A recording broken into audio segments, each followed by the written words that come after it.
Bismillah, walhamdulillah, wassalatu wassalamu ala rasulillah.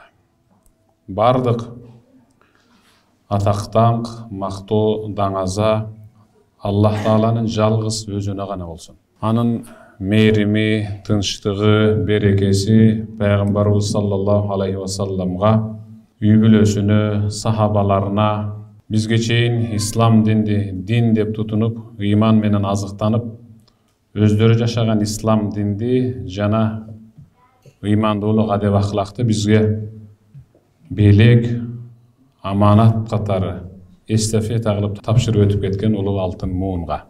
Учурда жашап жаткан жалпы момун мусулмандарга, айрыкча бүгүнкү Папан жергесиндеги пайгамбарга кат деген мыкты дил баян жазып, атайын пайгамбарды жакындан тааныйын, катышайын, жакшы сабак угайын, оңолоюн деп келип отурган бардык апаларга, эжелерге жана аталарга.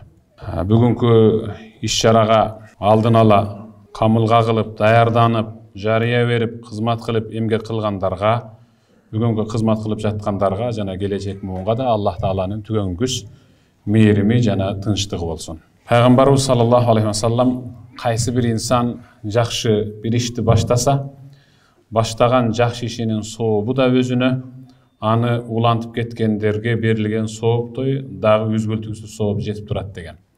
Мындан 2 жыл мурда атайын пайгамбарга кат деген мыкты дил баян сабагын өткөргөнбүз. Түштүк регион боюнча Ош областында, Ош шаарынын так ортосундагы драма театрда болуп көрбөгөндөй чоң жамаат келип мыкты деңгээлде өткөн. Анан атайын ошол Ноокат жергесинен эжелер, карындаштар чыгып байланышып, биз да ошол сабакты улантсак деп уруксат сурап баштаган, ошолордон Аллахым өзүң ыраазы болгон. Максатыбыз пайгамбарыбызды тереңден таанытуу, элге жеткирүү, динге кызмат кылуу. Пайгамбарыбыздын өмүр баян жазылган китептердин көпчүлүгү ар бирибиздин текчебизде болушуна себепчи болду ушул эжелер, карындаштар, кыздар, Аллахым ыраазы болсун. Канча кат жазылгандыгы мага маалым эмес, бирок текшерүүчү комиссиялар өздөрүнчө отурушат. Аллахым ыраазы болсун, кылдатык менен текшеришкен, анткени бул чоң аманат. Азыр сиздерди ушул дил баяндын жыйынтыгын дүйнө жүзү боюнча муну түз эфирден көрүп отурат. Азыр мен менен Москвадан байланышты жана мен байланышка чыктым, алар дагы күтүп отурушат, азыр сиздерди көрүп атат. Дүйнө жүзү боюнча көрүп атат.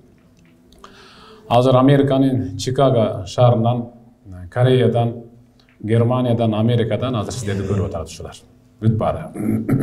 Ошол көрүп биздин бүгүнкү самалыгыбызга себепчи болгон, дуа кылып отургандар, тамшанып отургандардын бүт баарынан Аллахым ыраазы болсун. Кантип тема койсом, кантип баштасам, сабагымдын атын кайсыл аталыш менен алып чыксам деп аябай өйдө өтөмөн болуп, анан мен 2-ге бөлүп 2 тема менен чыккан атам. Биринчи бөлүгүнө сиздер сыяктуу эле бир карындашыбыз себеп болду. Анткени ал мага дал ошол Папан жергесиндеги ошол пайгамбарга кат деген иш-чарага катышып, бирок каты сиздерге жетпей калды. Каты сиздерге жетпей калганын өзгөчө себеби бар, анткени ал өзү бергиси келбептир. Менин катым өзүмдө эле калып кеткени мен үчүн чоң белек. Андан кийинкиси ушул атайын мени менен бир жолугушууну уюштуруп, ичиндеги бугун ыйын чыгарып, жашоодо өтө чоң бурулуш жасап, алдыга өтө ишеничтүү, бекем кадам таштаганым мен үчүн өтө чоң белек деп мына 2 күн мурда мага өз ыйын төгүп ушундай бир жакшы нерселер жеткирди. Анда ошондон баштайын. Пайгамбарга кат жазуу менен мен жашоомду оңдодум.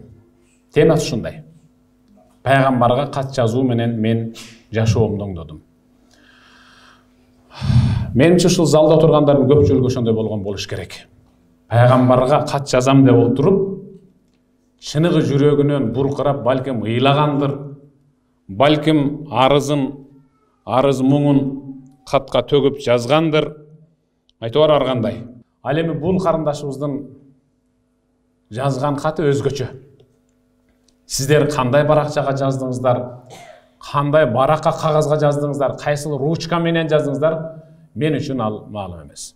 Ал базарга түштүм дейт, таппадым. Супермаркетке кирдим, таппадым. Анан досума чалып, Россияга чалып, мага бир тетират алып бер. Жаап, коду менен култап кое турган. Жаап туруп, сырдуу сандарды мен өзүм коем, култап коюшум керек. Чоң болсун. Тезинен салып бер десем, аябай кымбат экен. Ошол досума да рахмат, Аллахым ыраазы болсун, ошол Москвадан салып берди дейт. Бисмиллах деп баштаганда эле ый менен баштадым дейт. Пайгамбардыга болгон кусалык, сагыныч. Анан бир күн ойлонуп отуруп, анан тетираттын сыртына мен сизди чын жүрөгүмдөн сүйөм деп кызыл паста менен тетираттын сыртына чоң кылып боеп жазып койдум. Жатарда жазам, кээде жолдошум эмне эле чукуланып атасың десе, азыр ушу мынаны бүтүрүп коеюн. Акыркы күндөрү күйөөм менден күмөнсүрөй баштады. Кимге кат жазып атасың дегенден бирөөгө деп гана койдум. Анан бир күн мен сырттан келсем, жолдошум сырдуу сандарды билбей темирин чукуп атыптыр ачам деп. Анткени анын сыртында мен сизди чын жүрөгүмдөн сүйөм деген жазуу аны кызгантыптыр. Бул кимге деди? Бир инсанга. Бирок айта албайм сизге. Жинди болдуңбу? Ооба, башымды жоготтум. Ушу кишини жакшы көрүп калдым дедим дейт. Ошол күндөн баштап биздин үйдө тынчтык жоголуп, уруш жаңжал башталды. Ачасың дедим, ачасың деп акыр аягы атам менен апамды чакырганга мажбур болду. Муну келеси оңор менин койнумда жатып башка бир эркекти сүйүп калыптыр. Атам чынбы деди, чын дедим. Атам да ордунан турду, апам да ордунан турду, жакалаганга чейин барышты, алып кел тетиратты деди. Мен ошондо бүтөйүн деп калгам. Окуттум сыртынан. Анан мен сиздин сабагыңызга катышып отуруп бир хадис уккан элем, ошонун кыргызчасын мынтип жазгам. Пайгамбарыбыз Мухаммад саллаллаху алейхи вассалам Хазрат Умарга: "Эй Умар, сен мени өзүңдөн, ата-энеңден, бир тууганыңдан, жаныңдан, жубайыңдан, перзентиңден да артыгыраак сүймөйүнчө эч качан ыйманың толук болбойт, мени жакшы көрө албайсың" деген жазууну жазып туруп, ата-апа кыжалат болбоңуздар. Мен күйөө балаңыздарды ушунчалык жакшы көрөм, бирок пайгамбарды андан артыгыраак сүйөм деп анан ачтым тетиратты. Ошентип мен ушул катымды сиздерге бере албай калдым. Бирок мен жашоомду оңдодум. Менин эле жашоом эмес, мага күмөнсүрөгөн жолдошумдун жашоосу бир отоло оңолду. Анткени анын намазы ала чала болчу. Мен тетираттын аягына: "Эй Аллахтын элчиси пайгамбарым, жазган катым себептүү сиздин шафаатыңызга илессем, анда сөз түрдө өз жолдошумду колтуктап анан бейишке кирмекмин" деген жазуумду окугандан кийин жолдошум мени кучактап алып ыйлады дейт. Мурдагы ала чала намазы бүтүнгө өттү. Мурдагы бооздонгону сылык мамилеге өттү. Мурдагы кордогону мага чындап сүйүүгө айланды. Ошентип мен пайгамбарга кат деген дил баянды жазып баштап өзүмдүн жашоомду оңдодум дейт. Момундай болгон узун тарыхты, кичинекей тарыхты мен кыска гана сиздерге жеткиргенге аракет кылдым. Эмне үчүн айтып атам муну? Бир иш баштаганда анын жыйынтыгы сөз түрдө чыгыш керек. Сөз түрдө анын мазмуну, пайдасы болуш керек. Эчен деген күн, эчен деген түндөр өткөрдүңүздөр. Эчен деген китеп барактадыңыздар. Мунун аркасында ийгилик жатат. Баары бир эгерде белекке илешпей калсам, анда пайгамбардын шафааты жана бейиш деп чын ыхластан баштадыңыздар. Бул инсандын колунан бериле турган белек, ал жөн гана убактылуу дем берүүчү белек. Эң негизгиси сиздер пайгамбарыбыз саллаллаху алейхи вассаламга кат жазуудагы мунул 3 манжа менен кармаган, ручканы кармаган 3 ушул манжаңыздар кыяматта Аллахтын алдына үчөө тең сүйлөйт. Я Раб, эй жараткан Раббим, мунул бендеңдин мына ушул 3 манжасы биз пайгамбарың Мухаммад саллаллаху алейхи вассаламдын өмүр баянын жазганбыз. Ошон үчүн да бейишке киргизесиң деп ушул үчөө сүйлөйт. Көзүңүз сүйлөйт, кулагыңыз сүйлөйт. Эмнеге? Меккеде "Ассаламу алейка я айюхан набийю" деген музей бар. Жабылып калды. Бирок мыкты музей. Дүйнөдө мен андай мыкты орун көргөн эмесмин. "Ассаламу алейка айюхан набийю". Мен өзүмдүн жубайым менен умрага барып, эч качан ачылбаган эшиктер ачылып, ошонун директори өзү күтүп алып ошол музейге киргизип, кызыктын баарын ошо башталгандан бери, ошо башталгандан баштап аябай чоң орун эми бул залдан 20 эсе чоң да. Киргенден баштап небийюк янтазирук, пайгамбарыңыз сизди күтүп атат кийинки бөлмөдө деген жазуулар менен күтүп алат. Сиз азыр пайгамбар менен кадам таштайсыз, пайгамбардын жубайын үйүнө кирип атасыз, пайгамбардын кызы менен жолугушасыз, сохбатта боласыз деген жазуулар менен күтүп алат. Мен ошол музейди көрүп чыккандан кийин өзүм университетте пайгамбардын өмүрү байынан сабак берүүчү хадисмен сабак берем. Бирок мен ошол музейге кирип чыккандан кийин мен сирадан сабак бере албайт экенмин деп өзүм ушундай баа бердим. Эң аягына келгенде менин жүрөгүмдү канатып көзүмдөн жаш агыза турган бир окуяга туш келдим. Жөн гана айнек ичинде бүктөлгөн, тырышкан барак кагаздар, анан пастасы түгөнүп калган ручкалар жатыптыр. Сыя челек жана ручкалар. Бир көз айнек. Буга карабайсыңбы деди. Анан мен жөн эле мындай эле маани бербей карадым. Дагы бир тигилип карабайсыңбы деди. Анан эңкейип карадым. Эмнелерди көрүп атасың деди. Директор өзү айтып атат. Ошол музейди ачкан инсан өзү айтып атат. Эмнелерди көрүп атасың деди. Кагаз көрүп атам, ручка көрүп атам, бүт бардыгы эски экен десем, анан айтты. Я Саат, Саат, Аллахтын аты менен ант ичип айтам, эгерде бейишке кирүүгө менин намазым, орозом, зекетим, хаж, умрам жарабай калса деле, бейишке киришиме мына ошол барак менен ручка жарайт деди. Бейишке киришиме ошол ручка менен барак жарайт. Анткени менен пайгамбардын өмүр баянын халың элдин катмарына дүнүйөгө эң туура так жетиши үчүн мунол 3 манжа менен ушул ручкаларды кармап жаздым. 41 ручканын пастасын түгөттүм дейт. 41 ручканын пастасын түгөттүм. Мунол дептерлер ушул мекет барактар деп. 41 пастасы түгөнгөн ручканы коюп коюптур. Кыяматта мен Аллахтын алдына барганда ушул ручкаларды Аллахтын алдында күбө кылам. Раббим, мунол 3 манжа мунол ручкаларды кармап пайгамбарыбыз саллаллаху алейхи вассаламды даңазалаган. Андыктан бейишке кирүүгө акылуумен деп Алланын алдында айтам деп атат. Сиздер да ошондой болдуңуздар бүгүн. Жаздыңыздар, окудуңуздар, кыяматка барганда башка эл, башка журт денесинен тамчылаган терге өзү алкымын чейин чөмүлүп атканда сиздер жай баракат пайгамбарга жолугушууну самап күтүп турасыздар иншалла. Кан ал-Хасан рахимахуллах. Хасан ал-Басри мындай дейт эле. Я ма'шар al-muslimin, эй мусулмандар жамааты. Кагылайын мусулман эли, жамааты, тобу. Al-khashibatu tahin ila Rasulillah sallallahu alayhi wa sallam shawqan ila liqa'i fa antum ahaqqu an tashtaqu ilayh. Subhanallah. Не деген мыкты, алтын менен жазып коюла турган мыкты сөздөр. Эй мусулман, момун жамааты. Бир учурда өзөгүндөгү суу кургап, катып, отунга кете турган дүмүр пайгамбарды сагынып, кадыр эсе, энесинен алыстап калган наристедей өпкөлөп, ыйлаган бир учурдагы пайгамбар мечитиндеги курма дарагынын дүмүрү жыгач. Ушул дүмүр пайгамбарды сагынып ыйлап атса, анда момун катары, мусулман катары, инсан катары пайгамбарды сагынбаганга акың жок, сагынышың керек, сагынып куса болуп ыйлашың да керек деп атат. Субханалла. Жыгач, кадыр эселе. Жыгач. Пайгамбар саллаллаху алейхи ва саллам анын үстүнө бир топ убакыт чыгып сүйлөгөн. Анткени арткы сахабалар пайгамбарды көргүсү келет эле. Сөзү дагы алыска жетиш үчүн дүмүрдүн үстүндө чыгып сүйлөйт эле.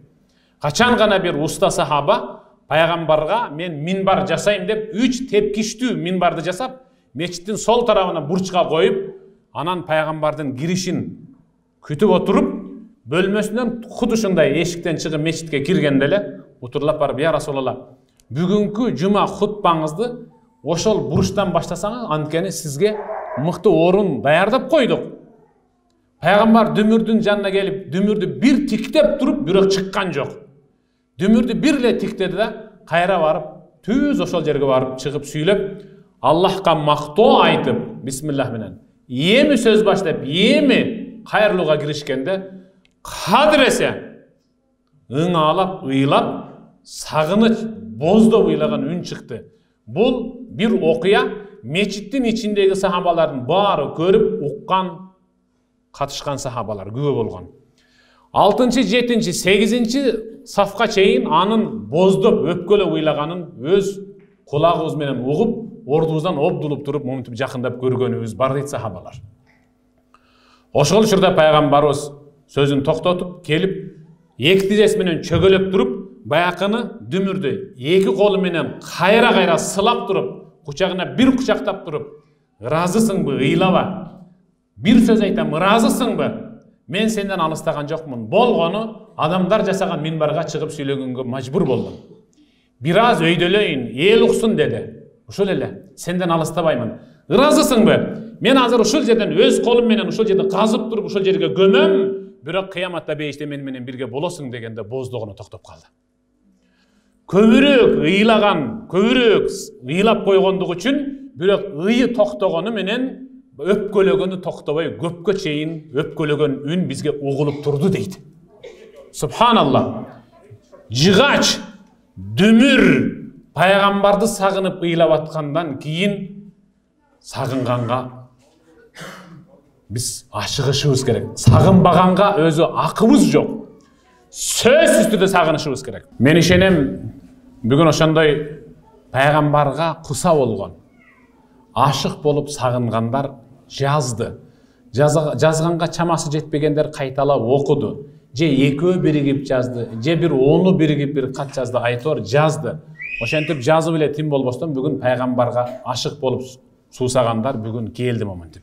Иншалла. Аллахым барыңыздардан разы болсун. Амр ибн Сиват мындай дейт.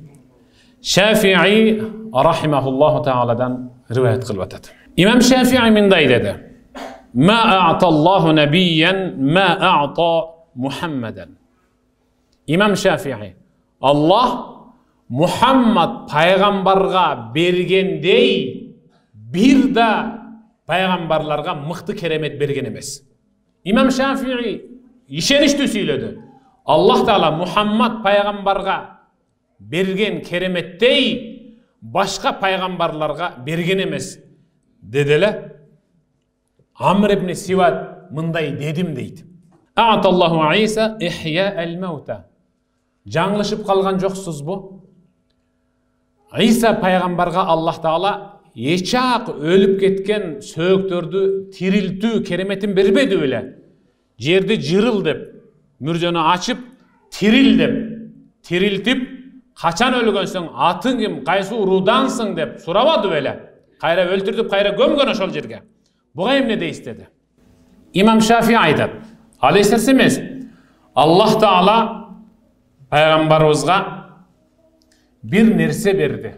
Жада калса, өзөгүндөгү суусу кургап катып, небак очокто отун болуп, казандагы сууну кайнатканга жарайын деп калган как жыгач да пайгамбарды сагынып ыйлагандан кийин мындан өткөндө кандай керемет керек сага деп атат.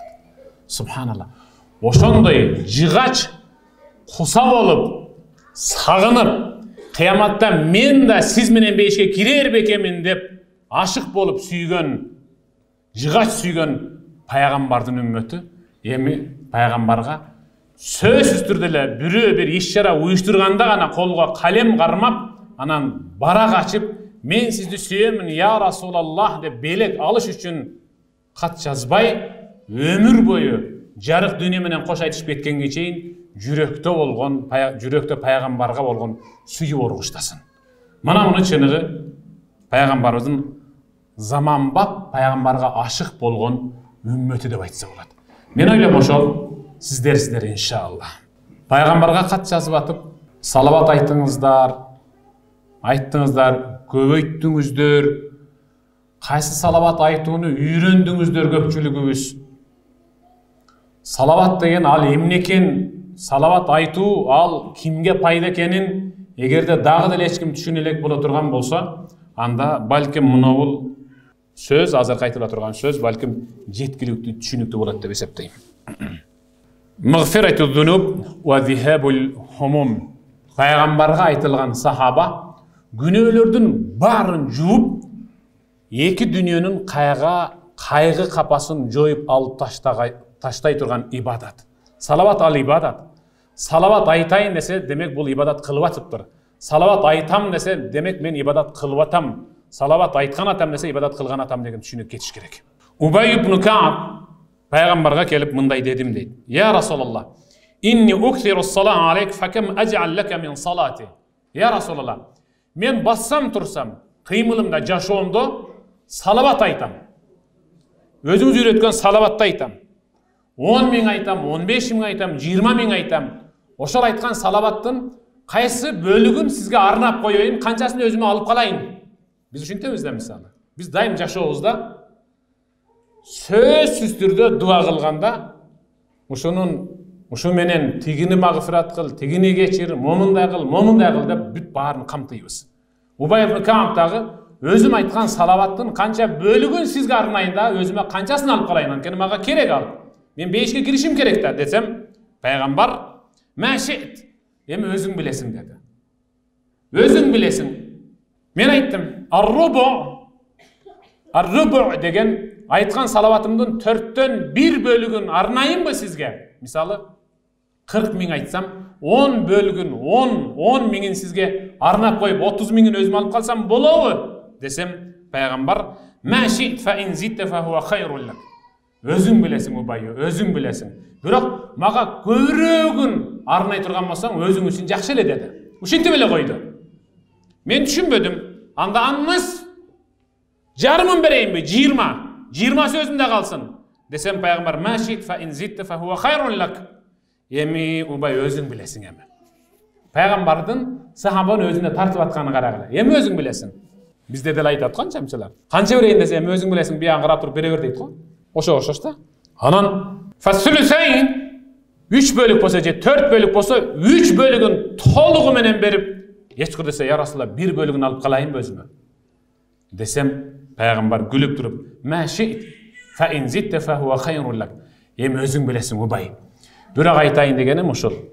Мага канча көп арнасаң, өзүң үчүн жакшы дегенде анан мага жетти окшойт. Анан ошондо аж'ал лака салати куллаха. Я Расулалла, болду. Өзүмө кымындайды алып калбайм айткан салаваттын. Барын сизге багыштап арнадым дегенимден кийин пайгамбар идан tukfa hammuk ва yughfar laka dhanbuk. Мына эми өзүңө келдиң. Анда бул дүйнөнүн да, ахиреттин да кайгы капасын Аллах сенден алып таштайт. Бул дүйнөдө жасаган күнөөлөрүңдүн кымындай калбай кечирилет, түз бейиштик болуп жашайсың деген. Аллаху акбар. Жөн эле. Аллахумма салли аля Мухаммад ва аля али Мухаммад кама саллайта аля Ибрахим ва аля али Ибрахим иннака хамидун маджид деп айтып коюу менен. Субханаллах. Аллахым баарыбызды пайгамбарга салават айтуучулардан, салават айтканда дагы чыныгы жетик айтуучулардан, пайгамбарга куса болуп, сүйүп, сагынып айтуучулардын катарына кошсун. Имам Бухари өтүп кетти.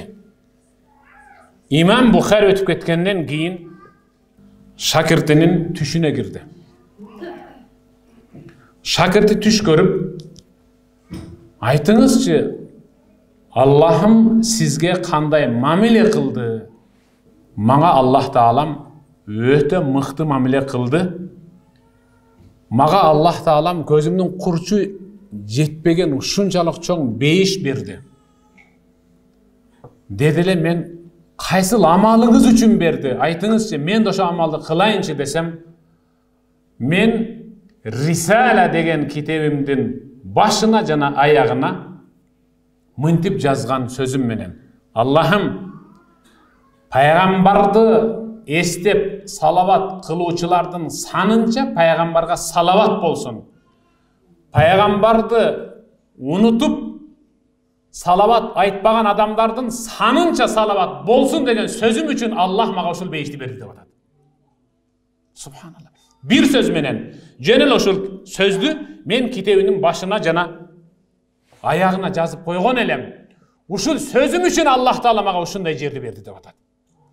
Сиз канча жолу салават айттыңыз?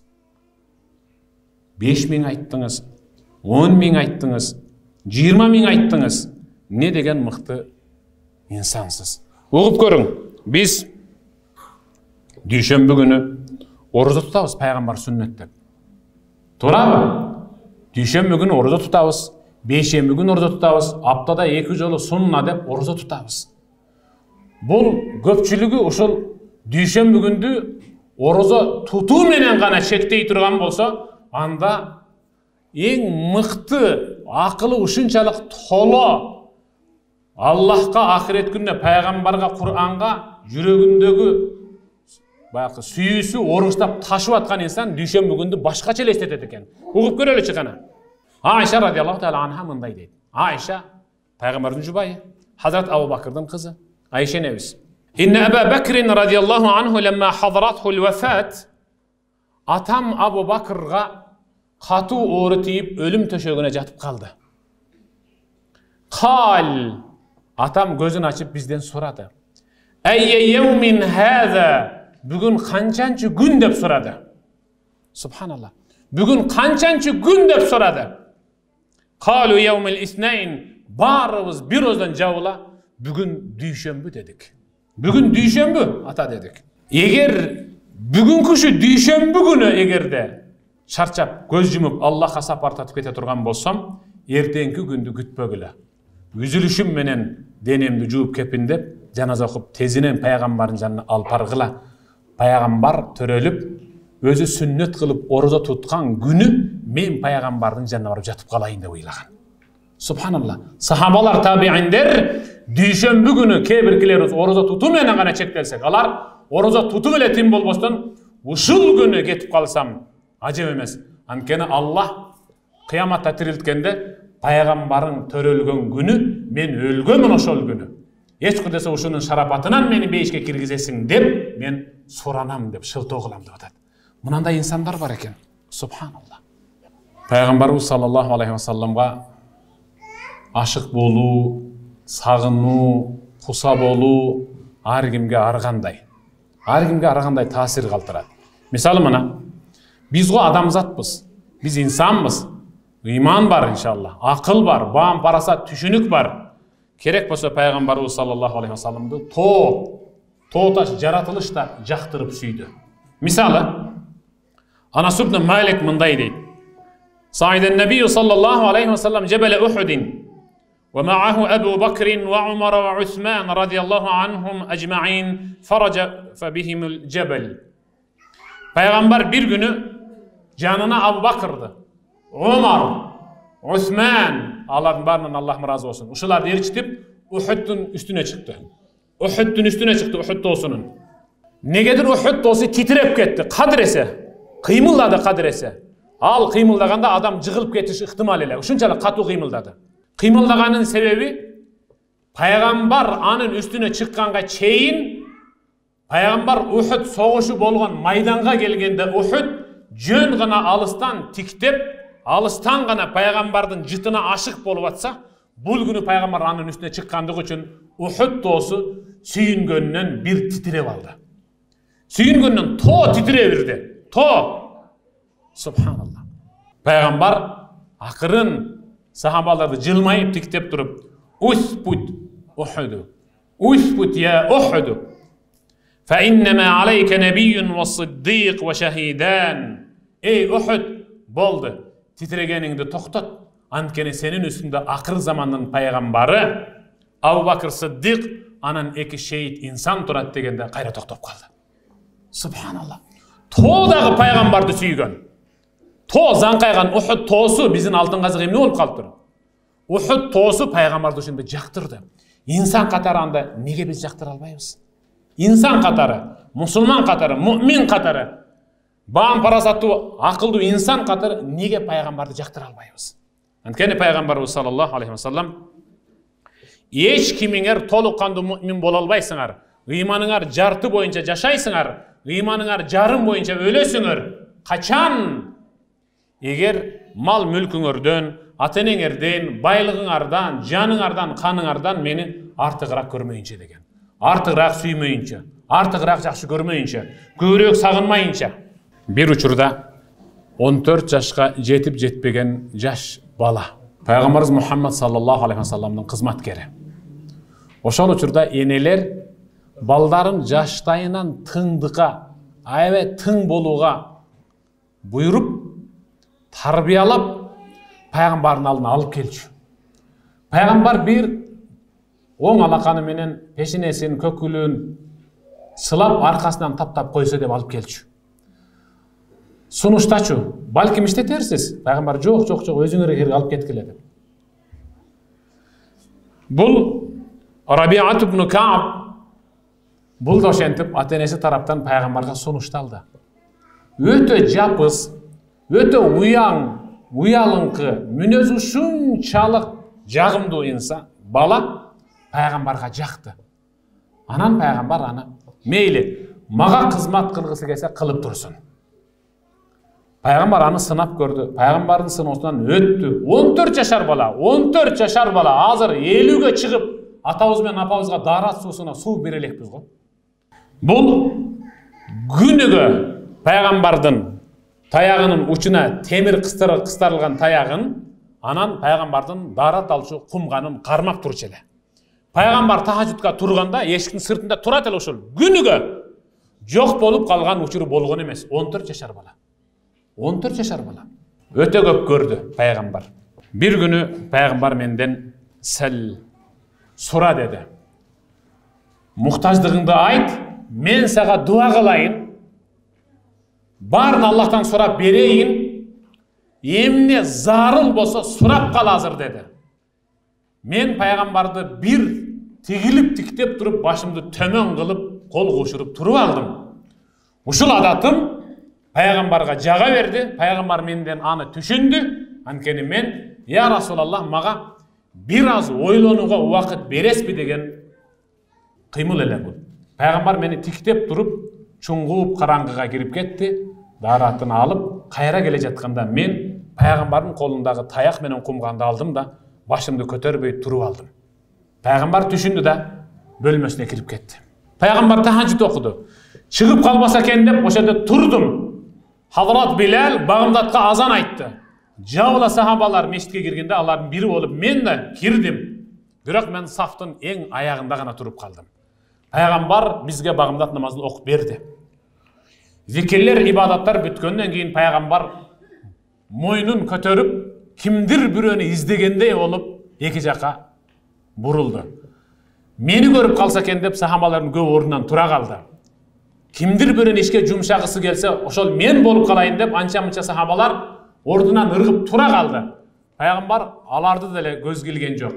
Tiktep durup tappagandığınan, Peygamber feyin Rabia. Rabia kayakta turat.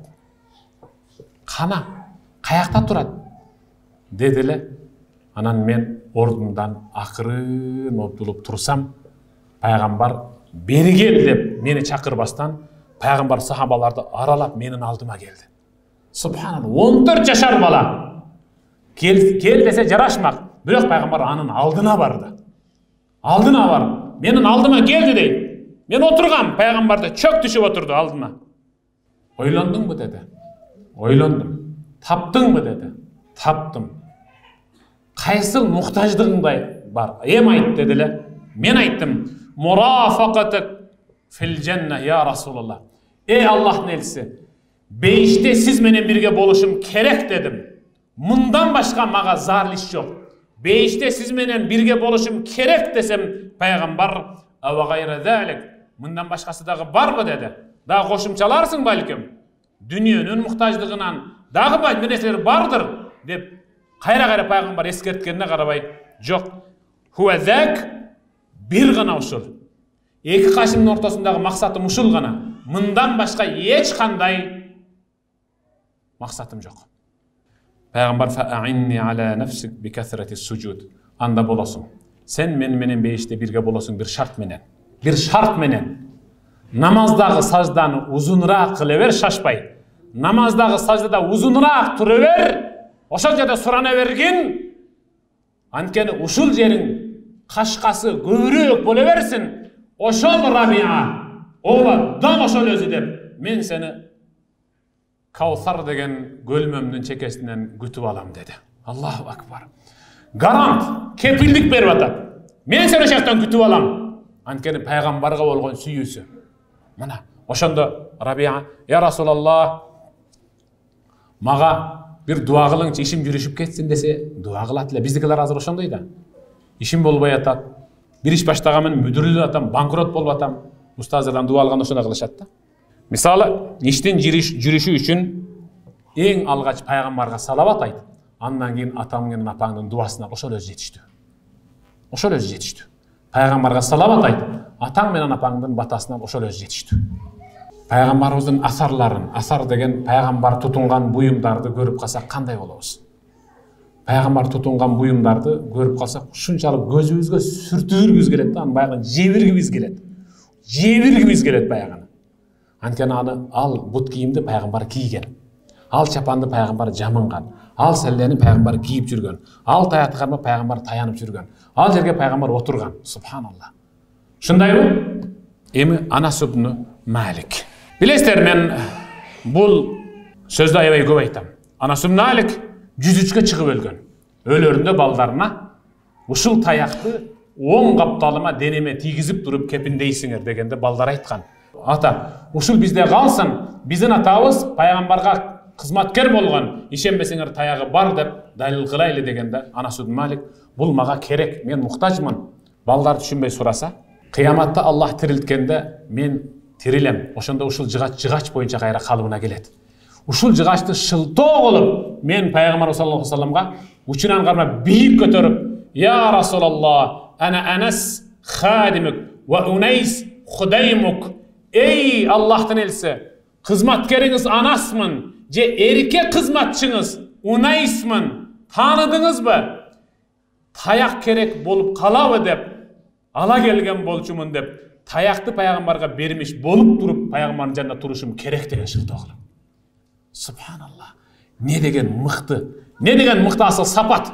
Siz inşallah uşul paygambarga жазган katыңызды, ağa bolgan sagınычыңызды ертең Аллахтың алдына барғанда шылтоо кыласыз. Дал ушундай пайгамбарга 10 жыл кызмат кылган Анас ибн Малик жөнүндө мындай дейт. Сабит ал-Баннани. Кимдер гана билбейт Сабит ал-Баннани. Сабит ал-Баннани Анас ибн Маликке мындай деди. Анас ибн Маликтин өмүрүнүн аягында Сабит ал-Баннани мындай деп атат. Ал пайгамбарды көргөн эмес, Сабит. Ал табиин. Анас ибн Маликтин үйүнө келди. Үйүнө келип, жөн гана, эч кандай муктаждыгы жок келди дагы отуруп. Кош, эмнеге келдиң? Кандай муктаждык? Менден эмне жардам деди. Сабит ыйлап жиберди. Анас ибн Малик түшүнбөстөн туруп калды. Оор иш өткөн окшойт башынан деди. Ошентип ойлонду. Эмне болду деп Анас ибн Малик экинчи жолу сурады. Сабит эки алакан менен бетин жаап алып ыйлай берди. Üçüncü жолу сураганда Сабит өзүн токтотуп туруп, "A'tini aynayk allati ra'ayta bihima Rasulullah sallallahu aleyhi ve sellem hatta uqabbilaha." Ey Anas ibn Malik, mınavul көздөр, менин көзүm эмнелерди гана көрбөдү. Эмнелерге гана тиктебеди. Сизден суранычы, эч кимге айтпаңызчы. Пайгамбарды тигилип тиктеген эки көзүңүздү бериңчи. Мен ошол жерден эриндерим менен бир сүйүп өбүп алайынчы. Эч кур десем мен кыяматта Алланын алдына барганда, ey Rabbim, пайгамбарыңды көргөн эмесмин, бирок мен пайгамбарыңа кызмат кылып, пайгамбарга тиктеген эки көзү сүйгөнмүн деп, ушуну шылтоо кылып эшикке кирейинчи деп ыйлаган. Сабит ал-Баннани. Кара, пайгамбарды тиктеген Анастын эки көзү ал үчүн болуп көрбөгөндөй кымбат нерсе. Сабагыбыздын экинчи темасы. Мен издеген жыпаржыт. Ооба, мен издеген, мен көксө болгон, мен куса болгон, мен сагынган, мен алгым келген, мен жыттагым келген жыпаржыт. Сахабалар айтат, пайгамбарыбыз саллаллаху алейхи ва саллям менен учурашканыбызда пайгамбар колун тартып ирчү эмес, качан гана биз өзүбүздүн колубузду тартканда анан пайгамбар бошотчу. Пайгамбар учурашканда колун тарткандардын ичинен эң акыркысы эле. Бирок биз пайгамбар менен учурашып бүтүп эле кээде өзүбүз жыттап ирчүбүз алаканыбызды. Кээ биркилерибиз учурашып туруп оң колубузду койнубузга салып ирчү элек. Ушунун жыты ушул жерде сакталып турсун деп зуу коюп үйүбүзгө келип балдарыбыздын башын сылачубуз дейт. Ушул жыт менен пайгамбарыбыздын ушул колуна тийип кал деп сылачубуз. Анткени пайгамбардын колундагы керемет жыт биздин колубузда 3-4 күнгө чейин калып калчу. Ушун менен балдарыбыздын пешенесин сала берет элек дейт. Мен пайгамбардын колунан жумшак, назик болгон жибекти эч качан кармап көрбөдүм деп Анас ибн Маликтен эскерген бир эскермеси бар.